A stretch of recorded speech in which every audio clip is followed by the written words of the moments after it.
Assalamualaikum warahmatullahi wabarakatuh. Salam sejahtera untuk anak-anakku sekalian yang beragama non-muslim, dan salam Pancasila, los karek.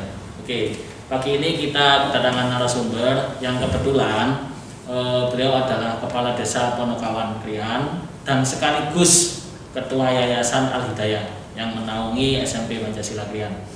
Keuntungan dari beliau sebagai kepala desa dan sebagai ketua yayasan, setidaknya beliau langsung memantau apa perkembangan yang ada di SMP Pancasila. Beliau adalah Bapak Abu Yazid, sarjana hukum. Selamat pagi, Pak. Ya, selamat pagi. Untuk biar terkesan akrab, Pak, monggo saya persilakan untuk perkenalan diri. Ya, nama saya Abu Yazid, kebetulan kepala desa Ponokawan, dan kita juga asli, sejak mbah-mbah saya juga orang Ponokawan. Ya. Beliau adalah putra daerah asli, Pak, ya? Asli. Ya. Langsung saja, Pak. Ya. Pertanyaan yang pertama, panjenengan kan kepala desa, Pak. Ya, bisa diceritakan tentang profil desa Ponokawan, Pak, seperti apa? Ya, terima kasih. Ponokawan ini memang dengan penduduk yang majemuk, yang lebih 5.000 jiwa, dengan berbagai profesi, ya, ada TNI, ada Polri, ada guru, ada orang dari pengadilan, kejaksaan, lengkap lah di Ponokawan. Nah, ini memang sangat prospektif untuk maju ke depan karena didukung dengan adanya lembaga pendidikan yang ada, termasuk SD, TK, SD, SMP, ya, kemudian SMP Pancasila juga, kemudian ada TPG, pondok juga, jadi lengkap Ponokawan. Kemudian untuk mengurangi angka pengangguran di Ponokawan juga ada perusahaan yang siap menampung angkatan kerja yang tahun lulusan dari sekolah itu. Jadi Ponokawan ini memang saya katakan tadi lengkap. Jadi tinggal memanage seperti apa supaya Ponokawan ini kalau dimanage baik, insya Allah akan lebih maju lagi ke depan. Terima kasih. Oke. Terima kasih, Pak. Gini, Pak, saat ini kan sedang viral-viralnya masa pandemi COVID-19, Pak. Mulai dari lembaga pendidikan ngomongnya sudah tentang COVID. Ya. Orang pasar, terus di televisi, di media sosial, semuanya pada membahas tentang COVID, Pak. Dari Pemdes Ponokawan sendiri, Pak, kesiapan apa yang sudah dilakukan? Oh iya, betul.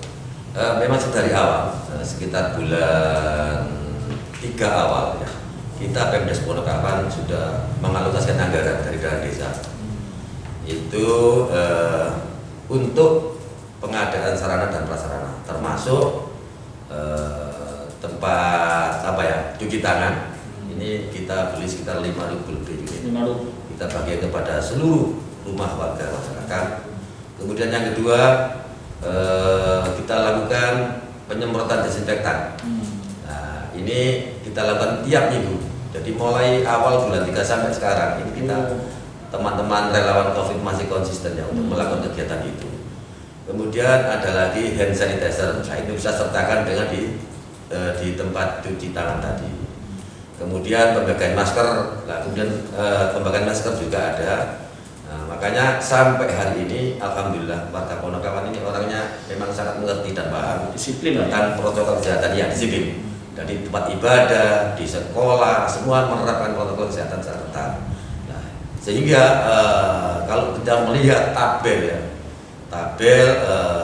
laporan dari Gugus Covid Sidoarjo, Ponokawan ini sampai hari ini masih bagus gitu ya. Mudah-mudahan bagus selamanya karena ini terkait dengan disiplin masyarakat. Ya, terima kasih. Oke. Terkait dengan kedisiplinan warga, Pak. Ya. Kira-kira apa yang menjadi yang membuat warga disiplin itu, apakah karena takut tertular atau mungkin ada himbauan-himbauan sosialisasi yang serentak, Pak? Ya, ini kita dari Pemdes seringkali melakukan himbauan sosialisasi baik tertulis maupun lewat menggunakan mobil siaga dan pengeras suara. Nah, pentingnya kita untuk menjaga protokol kesehatan secara ketat. Karena apa? Pandemi COVID ini tidak bisa dilihat dengan kasat mata. Jadi ini apa ya? Virus itu tidak bisa dilihat. Oleh karenanya protokol kesehatan itu kalau dilakukan secara konsisten maka tidak akan, insya Allah akan aman, tidak akan kena COVID-19 itu. Oke.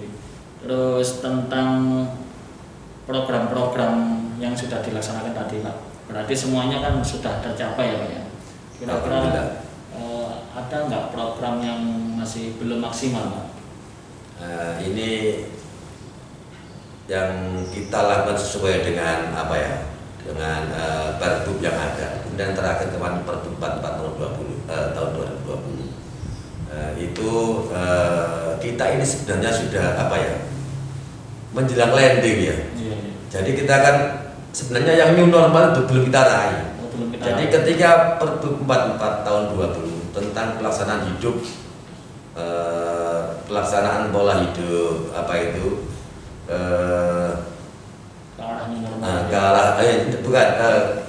pelaksanaan pola hidup ya di masa transisi ya menuju masyarakat yang sehat, kemudian disiplin dan produktif.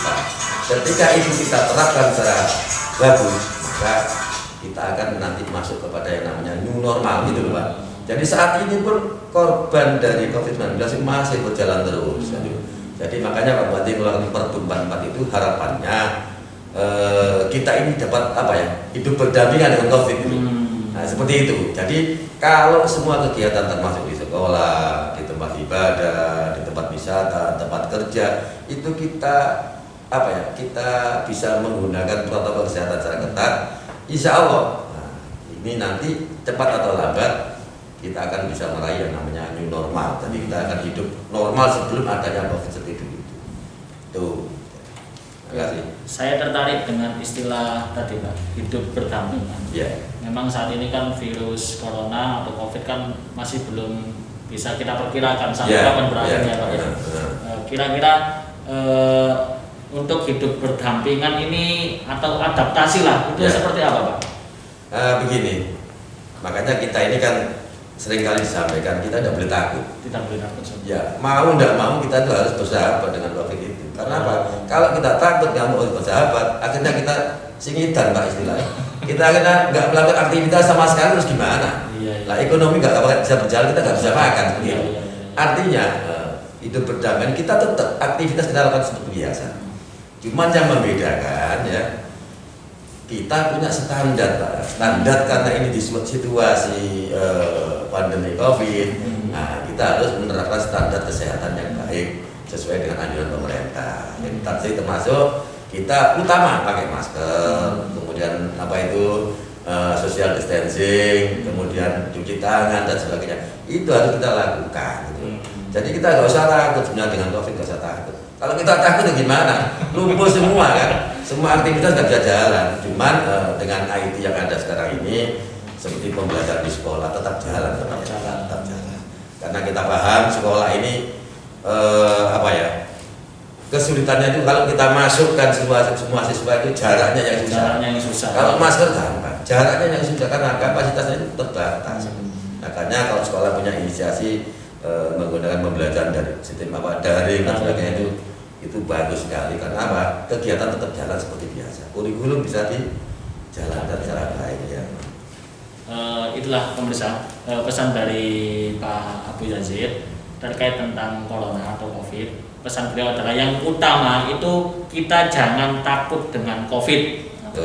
Sebaiknya COVID itu dijadikan sahabat. Karena apa? Ketika kita ketakutan, kita nggak bisa sembunyi dari COVID. Mau melakukan pekerjaan atau mau melakukan misalnya membeli sembako atau melakukan kegiatan aktivitas lainnya, itu malah kita ketakutan sendiri. Makanya pesan dari Pak Abu Yazid tadi, kita harus hidup berdampingan. Salah satunya adalah dengan tetap disiplin memakai SOP protokol, mulai dari masker, cuci tangan, jaga jarak, dan lain sebagainya. Oke, selanjutnya Pak, tentang persentase ketercapaian program Pak, kira-kira apakah sudah 100% Pak? Kalau tolong ukur ketercapaian ya Pak, karena kita belum tahu sampai kapan wabah atau pandemi COVID ini berlangsung. Tapi selama ini yang sudah dengan kurun waktu sekitar 4 bulan berjalan ini melihat tabel tadi capaian kita itu Wonokawan masih bagus.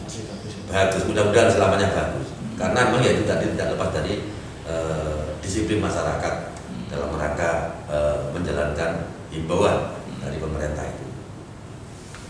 Tentang itu Pak, relawan gugus tugas, bagaimana tugas-tugasnya melaksanakan, apakah sudah maksimal Pak? Oh ya, ini kita bentuk relawan ini kita buat SK sejak bulan 3 Maret lalu ya. Sampai hari ini berjalan. Jadi artinya tugas dari relawan itu memantau aktivitas masyarakat. Jadi termasuk diantaranya kalau ada warga luar daerah masuk di kita, itu mereka harus tahu, kemudian melaporkan. Karena kita gambar seperti ini, kita sudah menjaga desa kita secara baik.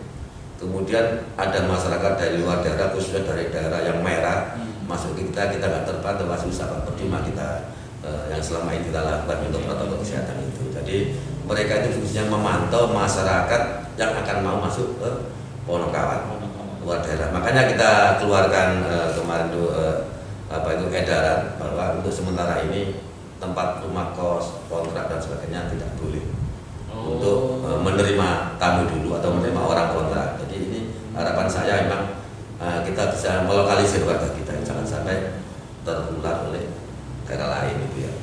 Berarti memang sudah maksimal seperti itu ya Pak ya? Betul sampai pos batasan dari orang luar tadi. Betul. Jadi kemarin kalau ada checkpoint itu sudah Pak. Jadi kita sudah lakukan dan sekarang sampai saat ini Wonokawan itu di balai desa tiap malam Pak. Kecuali hari Minggu. Itu ada perangkat desa itu jam 9 sudah standby sampai jam 12, kadang jam 2. Nah, ini sebagai apa ya? Karena kita terbatas anggaran. Anggaran sudah menipis Pak. Jadi kita buat satu pos koordinator di balai desa. Jadi relawannya sudah ada, kita bentuk itu. Kalau ada permasalahan silakan koordinasi ke kantor desa itu. Berarti memang untuk pembatasan tamu luar kos sudah Pak. Terus protokol sudah. Terus pembatasan jam malam kira-kira apakah masih berlaku Pak? Kalau kita mengacu ke Pergub 44 tadi ya, tahun 2020 itu sekarang berubah Pak. Jam malam jam 11 sampai jam 4. Oh, jam 11 sampai jam 4. Makanya kemarin saya ada laporan di Kecamatan Krian sendiri juga melakukan razia. Jadi mereka yang terkena razia itu kalau punya KTP ditahan 14 hari Pak. Tapi kalau nggak punya KTP langsung kena sanksi sosial, membersihkan kecamatan dan menyapu halaman dan sebagainya itu. Ini apa ya, supaya untuk membuat efek jerah ya. Sudah dibuatkan Pergub kok masih melanggar terus gitu kan. Itu supaya timbul efek jerah pada masyarakat.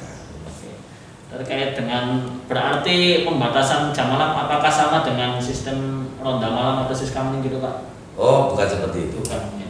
Kalau ronda malam kan kita ya jenenge ronda Pak ya. Ya otomatis kita itu proaktif untuk melakukan menelusuri lingkungan dan sebagainya.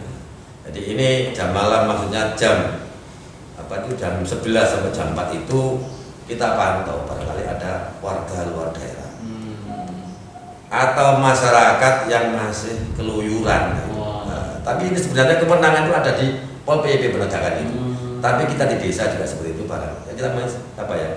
Kita siaga malam itu barangkali ada itu tadi masyarakat luar daerah yang masuk di wilayah kita. Kemudian ada anak-anak yang nongkrong di jalan jam segitu nggak pakai masker lah. Itu akan kita kita beri bimbingan atau kita halau jangan sampai ada di wilayah kita. Silakan wilayah masing-masing kita jaga sama-sama gitu loh. Terus tentang ini Pak yang menarik nih Pak. Pada masa pandemi corona ini bagaimana dengan ekonomi warga sekitar Pak? Ini memang Pak di mana-mana di Wonokawan. Makanya kita ini sering warga datang sambat sering. Makanya saya sampaikan nggak sampai semuanya kena efek dari COVID kecuali PNS sama TNI Pak. Jadi kalau orang yang dikerja perusahaan aja ini warga saya ada di rumah kan ini sekitar 40 berapa tuh dari MC. Ya kemudian ini tanggal 15 kapan? Hari ini ya? Iya, hari ini. Nah, ini ada di Bisco itu 11 orang. Ini memang apa ya? Kita nggak salahkan perusahaan, memang semuanya untuk efisiensi, Pak. Kondisi perusahaan itu memang sepi ya karena aktivitas dibatasi dan sebagainya. Memang dari efek COVID-19 ini semua sektor ya, bisa dikatakan semua sektor. Ya, termasuk orang yang jualan di sekolah, di tempat wisata religi.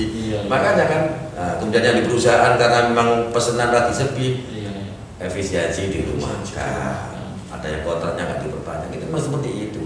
Tapi pemerintah kan sudah antisipasi itu dengan mengeluarkan bantuan-bantuan itu ya. Ada yang BSD yang lewat kantor pos dari Kemensos, ada juga BLT lewat dana desa. Nah, ini antisipasi dari pemerintah seperti itu. Tapi ya namanya kebutuhan masa nggak bisa terjangkau semua kan. Jadi kita ambil tuh ranking terendah sampai gitu. Kita ambil yang terbawah sampai kuota seperti di DTKS itu ya. Data terpadu kemiskinan itu ada 407 kalau nggak salah. Itu yang tadi ya tidak bisa semua diberikan kecuali kalau di sini kebetulan ada perusahaan ya, perusahaan di sini itu kasih sembako itu semua warga, pokoknya tiap komunikasi itu dari pihak ketiga itu mungkin CS atau gimana. Jadi sebenarnya Cimono sudah banyak sekali bantuan. Oh namanya manusia Pak ya, biasa lah seperti itu. Jadi kita sudah paham. Kalau ada tamu kebanyakan sahabat, tidak apa-apa itu, tidak apa-apa ya, tidak apa-apa. Memang seperti itulah. Jadi memang kadang mereka nggak paham, dikira dirinya sendiri yang seperti itu, padahal semuanya yang mengalami demikian. Jadi yang penting kita bisa makan, bisa menyokong anak, ya kan gitu ya. Yang untuk kepentingan lain-lain ya tunggu dulu, suasana belum, ya itulah. Jadi yang penting kita bisa makan, bisa ibadah tenang selesai. Saya tertarik dengan itu Pak, pabrik tadi Pak. Ya. Memang benar pabrik atau perusahaan memang memberikan dana CSR ya Pak ya? Selama COVID ini Pak. Total ada sekitar berapa pabrik Pak yang memberikan dana? Selama ini ya satu pabrik aja.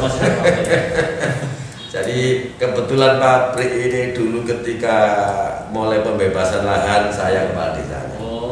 Makanya sampai saat ini pabrik ini memang mudah dimintai sambat itu.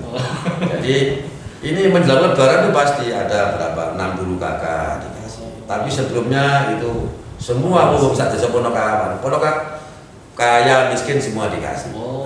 Berupa sembako itu. Kemudian ada lagi bantuan untuk sekolah TK itu. Nah, itu tiap semester kasih 6 juta. Jadi setahun itu 12 juta. Kemudian bantuan yang lain mungkin ada warga minta bantuan apa. Memang mereka itu ada sangat kooperatif gitu. Ya. Padahal situasi seperti ini kemarin kan ya sudah ada wabah COVID ini, tapi masih kasih aja. Ya, makanya kata saya mau menyampaikan sungkan tak kira wadah bodoh-bodoh melet tidak.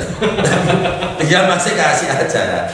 Memang dia punya pemahaman kita mengeluarkan pasti ada gampang mancing Pak ya. Kita bersedekah nanti pasti akan ada dapat lebih banyak gitu ya. Dia kan itu tadi dalam kondisi apapun dia masih kasih aja. Tapi minimal kita dari Pemdes itu agak ringan gitu Pak. Ya, ringan. Jadi ada bantuan dari pihak ketiga terkait masalah itu tadi kebutuhan masyarakat. Terus masuk masalah pekerja. Itu kalau pekerja semuanya Pak. Semuanya bisa kerjasama dengan kita. Di lulusan sekolah yang belum mendapat kerja bisa ditabung. Tapi nggak semuanya kan ada seperti itu. Terus saya tertarik Pak dengan Jumatan yang lalu itu saya kan Jumatan di Masjid Al Hidayah ini. Ya. Memang protokolnya itu benar-benar diterapkan Pak. Betul. Ketika saya masuk masker tetap harus dipakai, terus ditembak termogan. Nah, termogan sampai jaga jarak itu. Apakah itu memang sudah menjadi aturan protokol dari desa Pak? Betul. Selama ini memang untuk memberikan suatu pemahaman pada masyarakat. Tidak hanya pemerintah saja, tapi kita kerjasama dengan tokoh agama, tokoh masyarakat, termasuk di Ketua Takmir, Ponokawan dan Karangpo. Ini memang ada tulisan Pak di besar terpampang ya. Jadi alhamdulillah Tidak hanya sholat Jumat, tapi sholat rawatib, Pak, Dhuhr, Asar, Maghrib, Isya, semua itu sesuai dengan protokol kesehatan. Termasuk Idul Fitri juga ya? Iya. Jadi kita pakai, makanya kemarin Idul Fitri sama saya tandai jalan sampai sebelah sungai sana ya. Itu memang kita, iya, memang kita harus jaga jarak secara ketat. Memang itu sesuai anjuran dari ahlinya kan begitu kan. Iya, iya. Itu kan termasuk ikhtiar toh, Pak. Iya, Jadi kita iya, tuh iya. harus ikhtiar sesuai dengan anjuran dari ahlinya. Insya Allah itu kalau kita ikuti kita bisa selamat. Tidak boleh mono pasrah, tidak boleh. Nah, itu yang selama ini kita lakukan di Monokawan, dan alhamdulillah masyarakat itu bisa mengikuti dan mengerti tentang himbauan kita. Terus tentang ini Pak, warga masyarakat Ponokawan kan istilahnya NU deles. Insya Allah NU-nya kan 99%. ya, NU-nya kan NU nyel Pak. Betul. Bagaimana dengan kegiatan tahlilan, terus apalagi dibaan, jamiah-jamiah itu Ya. bagaimana Pak menyikapi hal Ya, tersebut? Apakah ini masih jalan? kita ini di pemerintahan kan nggak bisa sifat itu melarang untuk kegiatan keagamaan. Kita hanya sifatnya menghimbau. Jadi selama ini termasuk pengajian rutin itu sudah kita suruh untuk mulai, karena kita melihat lokasinya bisa diterapkan protokol kesehatan, jaga jarak dan sebagainya. Tapi khusus untuk yasinan ini kemarin ibu-ibu sudah mencoba, tapi di TPG Pak. Oh, di TPG. Nah, kalau dibuat ajang sana dari rumah ke rumah kan nggak sama, ada rumah yang lebar, ada yang sempit. Itu kita masih tanda tanya. Cuma kita sampaikan pada pimpinannya, dimanapun ketika jenengan bisa menerapkan protokol kesehatan secara ketat, monggo, kita nggak menghalang. Itu saya berharap seperti itu. Akhirnya kemarin diputuskan untuk yasinan satu desa ditaruh di TPG Alidaya. Ya, nah di sana. Memang ya itu ya, dalam kesempatan ini saya sampaikan terima kasih kepada masyarakat ya, yang selalu bisa patuh ya, bisa mentaati himbauan dari pemerintah desa. Berarti terkait untuk pemotongan hewan kurban nanti tetap lanjut ya Pak ya? Insya Allah seperti itu. Karena kita tadi saya sampaikan oleh jenengan, sampai kapan COVID ini berakhir kan begitu. Sedangkan kegiatan rutin harus berjalan. Iya. Nah, ini tadi malam saya ketika melantik PPDB ya, tadi malam di Balai Desa banyak yang tanya, Pak ini gimana Agustusan? Iya benar. Kegiatan. Waduh, ini kita kepala desa sak kabupaten ini ngeluh sih. Karena apa? Dari pihak kabupaten ini mengurangi anggaran ke desa, terutama di pos di luar DD. Nah ini, boten kekurangannya nggak sedikit Pak, minimal 100-150 juta. Nah ini kalau posnya di BHD, DAD, BHR, ya, BHP ya, bagi hasil pajak, bagi hasil retribusi, kemudian ADD sendiri itu kegunaannya biasanya untuk kegiatan rutin, termasuk untuk tunjangan perangkat, untuk lembaga, kemudian kegiatan hari besar Islam, hari besar nasional di situ. Nah ketika itu dikurangi sebesar itu kita nggak bisa bicara. Oh yang lain aja ini nanti sampai Desember ya pemerintahannya seperti itu. Makanya untuk sementara ini karena kekurangan anggaran, kegiatan-kegiatan bisa di apa ya, yang bisa iya sementara tidak dilakukan apa. Kok pengurangan itu di DD-nya juga susah juga, ada yang sambatan DD-nya udah habis. Jadi ini masuk katakanlah bisa operasional lah itu ngeluh. Nah, makanya untuk kegiatan yang bisa ditunda sementara ya mungkin kalau nggak ada anggaran nggak dipakai Pak, nggak dilaksanakan dulu ya. Tuh. Tapi untuk pelaksanaan rutin upacara yang biasanya di balai desa itu tadi malam juga ada bahas. Kata bendahara, Pak upacara masih 5 juta loh. Kelihatannya begitu, masih 5 juta. Karena budaya di kita setiap yang bicara itu makan Pak. Nah, kemudian ada lagi dilanjut biasanya ada ibu-ibu yang spontanitas melakukan lomba setelah upacara. Makanya lihat aja nanti, barangkali nanti kita dapat rezeki ya bisa dilakukan. Kalau tidak ada ya sementara libur dulu. Tapi untuk kegiatan tadi saya tanya apa Idul Kurban Pak, ya tetap kita menjaga protokol ketat. Ya, tetap itu. Jadi termasuk proses penyembelihan kurban nanti seperti apa. Pak Ketua Takmir sangat paham tentang itu. sangat ketat menerapkan protokol kesehatannya. Tentang kendala-kendala Pak, pada saat pengkoordinasian program-program Bapak pencegahan COVID ini apa saja Pak? Cuman sementara kemarin kendala kita ya memang namanya masyarakat tidak bisa 100% Pak. 100% apa ya manut dengan himbauan dari pemerintah desa. Jadi kendala sementara memang ada sebagian itu dari negara ini orang yang punya pengaruh itu kurang sinkron dengan adanya himbauan dari desa menyangkut masalah COVID ini. Jadi sampai hari ini tak lihat ya maskeran naik. Itu repot karena dia terlalu pasrah Gusti Allah. Ikhtiare kurang. Nah itu. Kalau kita nggak nutut jadi kita ini agak rasional jalan. Jadi kalau himbauan dari memang di agama Islam itu mewajibkan ada ikhtiar. Nah ikhtiar itu ya nganut ahlinya kan seperti itu. Makanya itu yang kita ikuti. Kalau kita disuruh pasrah, nah itu ya susah. Pasrah susah. Nah itu sebagian kecil lah kalau kita katakan persentase mungkin nggak ada 10%, nggak ada. Nah, itu sementara. Jadi namanya program nggak bisa Pak mulus 100%. Kendala kecil-kecil nggak masalah, itu memang apa ya supaya bisa betul. Yang berikutnya Pak, pengalaman Bapak yang menarik saat pengkoordinasian program COVID. Bisa diceritakan Pak pengalaman yang menarik? Ya gini Pak, di awal itu memang orang itu warga sangat takut sekali dengan yang namanya COVID. Karena di media televisi itu korban sampai apa ya? Sampai dibego ya. Nah ini masyarakat sangat takut dengan adanya COVID itu. Makanya di awal karena gini Pak, ketika kita mensosialisasikan program itu masyarakat sudah paham Pak. Sekarang media sudah di apa ya? Di genggaman kan, walaupun dia nggak melihat TV lewat HP udah tahu semua. Artinya bisa dikatakan kita sebelum menyampaikan mereka sudah tahu. Nah itulah. Akhirnya nggak ada kendala, lancar, ada masalah.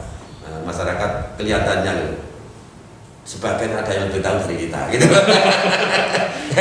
Karena koncoan HP terus ya Pak, setia ya.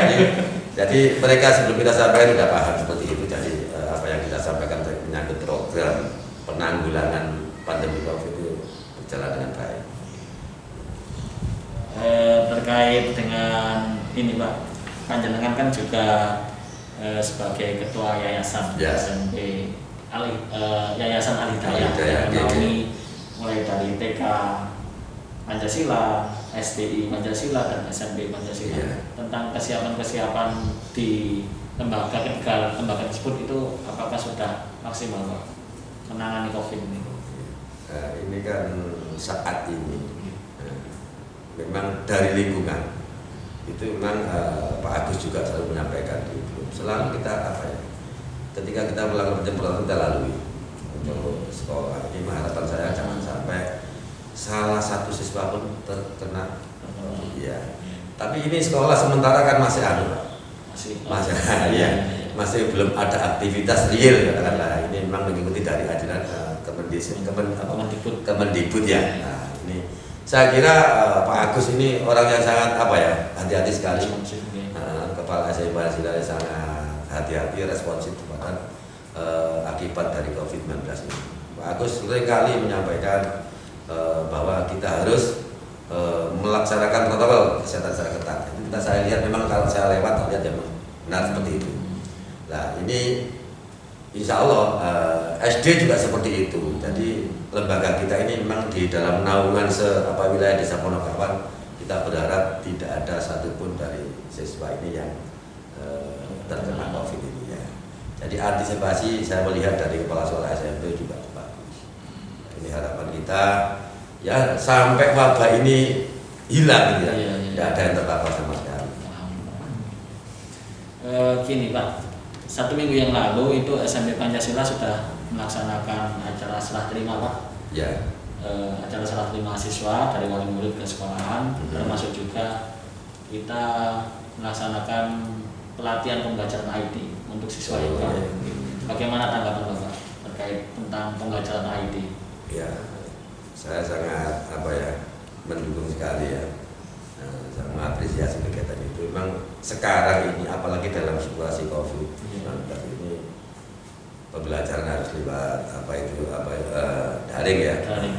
Kadang-kadang kalau guru-guru atau pejabat pemerintah itu penyampaian lewat Zoom dan sebagainya. Memang itu perlu pemahaman terkait dengan IT-nya itu supaya kegiatan itu dapat berjalan, pembelajaran bisa lancar gitu. Cuman saya kemarin juga berpikir untuk anak kelas 1 ini ya susah.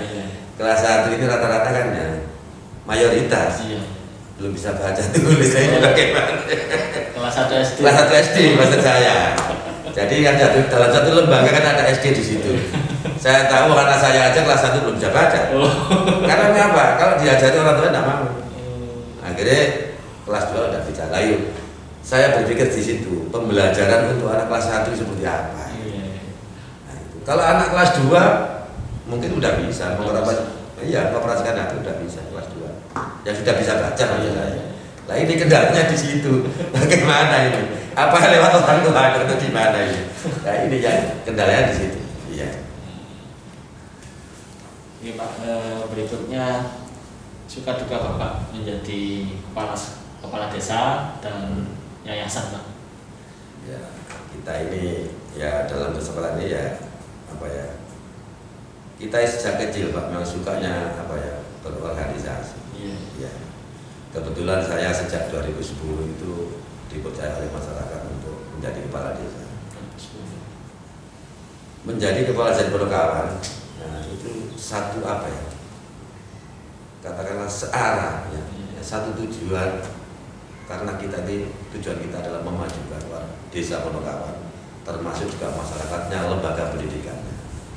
Jadi kalau saya ditunjuk menjadi ketua yayasan ya sangat sejalan dengan visi misi saya di desa Ponokawan ini. Ya. Jadi kita ini semua yang ada di Ponokawan termasuk sekolah, kemudian TPB dan sebagainya, saya berharap semua itu maju. Ya. Jadi harapan saya bisa tercipta generasi mendatang yang lebih bagus dan tangguh. Apalagi di SMP Pancasila ini ada tambahan yang ekstra kurikuler menyangkut tentang jenenge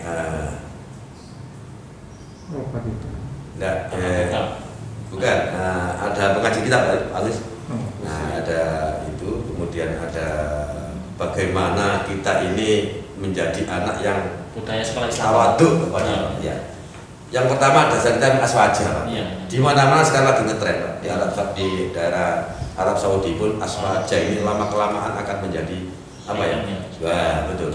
Ternyata yang benar ini seperti itulah. Jadi ajaran Islam yang lengkap dan manusiawi kemudian bisa diterapkan di mana-mana itu aswaja. Ya, bisa nyaman di wilayah mana itu aswaja. Kemudian di sini kan juga ada itu pembelajaran terkait dengan pengaduan orang tua, sopan santun. Kemudian kalau saya melihat di sekolah lainnya murni kurikulum. Nah, ini terobosan dari Bapak Kepala Sekolah membuat suatu program terkait dengan akhlakul karimah. Cara menghormati orang tua seperti apa kita diajarkan. Kalau di sekolah lain mungkin tidak ada. Nah itu kan.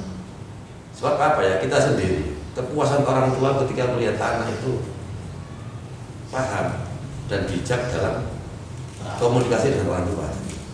Lebih anak pinter Pak, tapi berhidat ya saya. Gak usah pinter nemen-nemen, tapi dia bisa hormat kepada orang tua. Lego, orang tua lego Pak. Jadi tujuan kita mungkin yang diraih oleh Pak Anies ini, kita di samping mendidik anak menjadi pinter juga bener itu. Nah bener itu yang susah dilakukan tanpa membuat suatu kegiatan yang sifatnya itu menyangkut budaya kita, kemudian dari segi agama Islam seperti apa, kita tawadhu, hormat kepada orang tua, karena bagaimanapun kamu dulu itu juga orang tua yang membesarkan, mulai melahirkan, mendidik dan sebagainya. Nah, kebanyakan kan anak sekarang kan nggak pada hormat sama tua, malah di sekolah pun nggak ada pendidikan seperti itu, nggak ada. Nah, padahal kita orang tua sama-sama menjadi orang tua, yang paling melegakan orang tua, memuaskan orang tua ketika anak itu mengerti. Ya. Iya, mengerti, tawadu, hormat, namun untuk waling itulah. Kita nggak berharap sebenarnya punya anak kewayang, Pak. Kewayang tapi nggak buat apa? Justru malah menyakitkan kita. Punya anak sederhana tapi paham, ngerti wong tua, kuwi adem pikiran. Lah itulah. Jadi di SMP Pancasila ini programnya bukan seperti itu. Jadi kita di samping untuk mendidik anak yang pintar, benerin nomor isi, benerin. Oh pintar nggak bener tambah makan korban, Pak. Tambah ndek uang akhirnya. Oh pintar tapi nggak bener ngapus uang. Jadi bener itu yang penting. Jadi kita tahu bagaimana kita bermasyarakat, bagaimana kita menghadapi apa ya di tempat kerja dan sebagainya. Kita itu pada intinya orang kalau benar itu selalu memberi manfaat kepada orang lain. Itu benar. Gun-gun itu mesti manfaat. Kan perlu yang tahu itu mungkin yang sedang diraih, yang sedang menjadi program di SMP Pancasila ini. Memang benar Pak, di SMP Pancasila ini kita sudah berkomitmen Pak. Ya. Seperti yang tertulis di sini Pak, yang jauh kokoh spiritual dan intelektual. Jadi melakukan jalan dua-duanya Pak. Termasuk ini juga seirama dengan visi misi kita Pak. Visi misi kita itu berakhlakul karimah, prestasi terampil berdasarkan ahlu sunnah wal jamaah. Dan alhamdulillah, walaupun SMP Pancasila ini di bawah naungan LP Ma'arif Pak, juga ada siswa yang non muslim Pak. Oh begitu. Iya. Namanya Pancasila. Nama Pancasila. Pancasila kan nasional. Nasional betul. Nasional. Nanti alhamdulillah sudah bisa menjadi sebuah kepercayaan masyarakat walaupun yang non muslim. Memang lembaga pendidikan kita kan umum. Nggak ada keterangan lembaga pendidikan khusus dan nggak ada itu. Khusus orang tidak nasional. Karena apa? Di situ ada bos dan sebagainya. Jadi umum, sama-sama mencerdaskan anak bangsa. Yang terakhir ini Pak, pesan-pesan Bapak bagi siswa, wali murid dan warga sekitar Ponokawan Pak. Monggo menghadap kamera. Assalamualaikum warahmatullahi wabarakatuh. Pada kesempatan ini saya berpesan kepada siswa dan juga wali murid dalam masa-masa pandemi COVID ini. Ya, jadi tolong ini untuk wali murid ya, selalu diawasi anaknya. Karena jangan sampai di masa-masa libur sekolah, secara fisik kan libur gak masuk ke sekolah kan itu. Tolong diawasi anaknya, jangan sampai ada kegiatan yang negatif. Jadi di rumah itu bisa mengaji, bisa belajar, diisi kegiatan positif. Jangan sampai keluar rumah main ke sana kemari. Karena apa? Saat ini rekomendasi dari WHO itu virus COVID itu tidak hanya lewat kontak fisik atau cuci tangan karena dari doormat, tidak. Sekarang sudah di udara. Jadi di udara. Oleh karenanya kalau tidak ada kepentingan yang mendesak, diharapkan tidak keluar rumah. Kalaupun keluar jangan sampai pakai masker. Ya.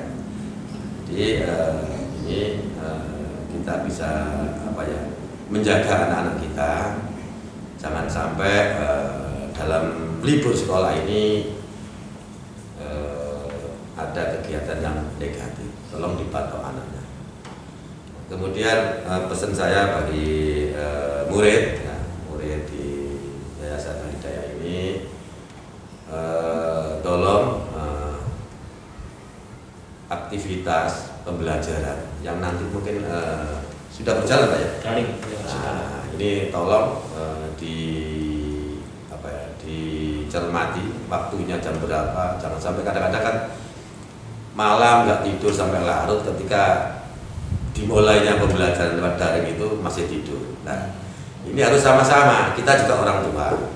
Jadi anak saya pesan Pak jam sekian, kalau sama tanyakan, kita bangunkan dia.